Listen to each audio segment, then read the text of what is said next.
कोमल कोमल, काय हो, काय झालं पिल्लूचे पप्पा? अगं तुझ्या खात्यात 3,000 रुपये जमा झाले योजनेचे, मी काढून आणले. माझे पैसे आले?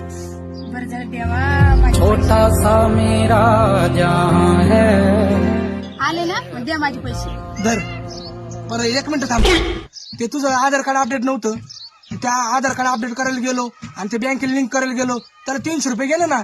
आणि ते इकडे तिकडे पेट्रोलला 200 रुपये गेले आणि ते 500 माझे.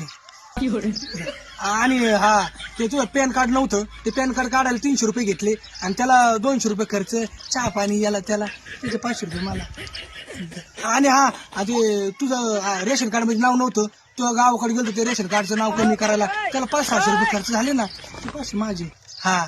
आणि हा, ते तुझ्या सगळे तामझाम मध्ये तू रेशन कार्ड काढ, पॅन कार्ड काढ आणि याला त्याला माझे फॉर्म भरायला त्याला माझे 3 दिवस खाली झाले कामाचे, त्याचे पैसे 500-500 ने धर, ते माझे. हा, असे वर्ष किरकोळ कारकोळ लय पैसे झाले कमी बरं का खर्च, ते आता पुढच्या महिन्यात घे ना. no.